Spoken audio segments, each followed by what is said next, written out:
Respected viewers and my dear friends, welcome back. TET teacher recruitment news DLED update আহিছে আৰু বহুত ডাঙৰ update আহিছে বুলি ক'ব লাগিব। গুড নিউজ বুলিও ক'ব পাৰি। গুড নিউজ আহিছে। মিছলেনিয়াছ এপ্লিকেশনৰ ওপৰত জাজমেন্ট হৈছে আজি সুপ্ৰিম কোৰ্টৰ অনাৰেবল সুপ্ৰিম কোৰ্টৰ পৰা এটা হিয়াৰিং হৈছে। তো ফাইনাল হিয়াৰিং হোৱা নাই, বাট হিয়াৰিং হৈছে আৰু ইয়াৰ হিয়াৰিঙৰ ভিত্তিত হিয়াৰিঙৰ কি হল আজিৰ এই ভিডিঅ'ত আলোচনা কৰিম। নিউজ ডিএলএড হোল্ডাৰৰ কাৰণে এটা মানে সুখবৰ বুলি ক'ব লাগিব। তো ভিডিঅ'ত আগলৈকে চাব, নহ'লে সাবস্ক্ৰাইব কৰি দিব। ইয়া চাওক, ইয়া হৈছে diary number Gurminder Singh versus union of India. এটা কেছ ডিটেইলছটো দিয়া আছে। এইটো হৈছে diary 27 September 2024। Honourable justice B.R. Govai, Honorable Mr. Justice K.V. Vishwanathan, এটা হইছে কেস নাম্বার।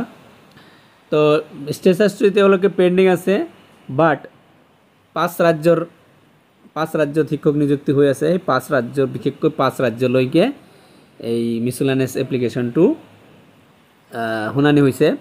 আৰু শুনানিত কি কৈছে, এই পাঁচটা ৰাজ্য হৈছে এইকেইটা: পাঞ্জাব, উড়িষ্যা, বিহাৰ, ওয়েস্ট বেংগল আৰু অসমতো যেহেতুকে টিচাৰ ৰিক্ৰুটমেণ্ট চলি আছে। তো এই পাঁচ ৰাজ্যলৈকে নোটিছ দিছে উইদিন 10 or 20 ডেজৰ ভিতৰত ৰিপ্লাই দিব লাগে যে কিয় পাৰ্টিচিপেট কৰিবলৈ দিয়া হোৱা নাই। এটা আপোনালোকে চাওক, মনদীপ কালৰা যিজনে কেছটো লৰি আছে সুপ্ৰিম কোৰ্টত নিউজৰ পক্ষ লৈ NIOS DLED লৈ। তো NIOS DLED সকলক উইদিন আৰু শৰ্ট টাৰ্মতে এইটো ৰায়দান দিব বুলি কৈছে। শৰ্ট টাৰ্ম মানে কিমান দিন লয় সেইটো পিছৰ কথা। যিকি নহওক পাঁচ ৰাজ্যলৈ নোটিছ দিয়া হৈছে যে দিব লাগে, ইয়াৰ ওপৰত আপডেট দিব লাগে বা ক্লিয়াৰ দিব লাগে কিহৰ কাৰণে এইটো হৈছে।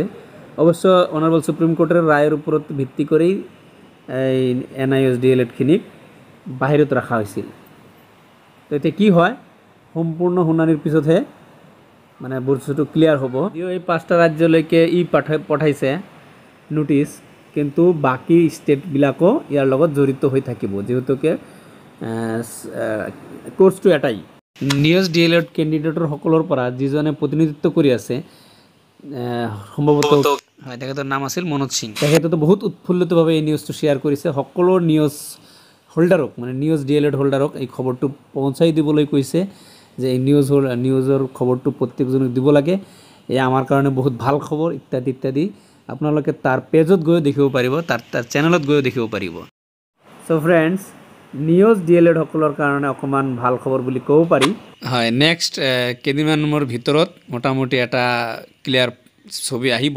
এইটো কি হ'ব নহ'ব, ভাল হ'ব পাৰে, বেয়াও হ'ব পাৰে, সঠিক কথা ক'ব নোৱাৰি এতিয়ালৈকে, যিহেতুকে কোৰ্টৰ ৰায় অহা নাই। আৰু বাকী এতিয়া কি হয়, কোৰ্টৰ কথা ফাইনেল হিয়াৰিং হোৱা আগলৈকে একো ক'ব নোৱাৰি।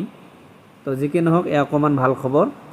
বাকী অন্যান্য ৰাজ্যতো এই একে খবৰ আহিব। এই ভিডিঅ' ৰিলিজ হোৱাৰ পিছত হয়তো আপোনালোকে সুধিব পাৰে, ৰানিং এডভাৰটাইজমেণ্টত তেওঁলোকে পাৰ্টিচিপেট কৰিব পাৰিব নেকি বা তেওঁলোকক ধৰা হ'ব নেকি? ইয়াতো ডিপেণ্ড কৰিব সুপ্ৰিম কোৰ্টৰ অৰ্ডাৰৰ ওপৰত। আৰু তাৰ আগতে যদি ৰিক্ৰুটমেণ্ট হৈ যায় তেনেহ'লেতো কোনো কথাই নাই।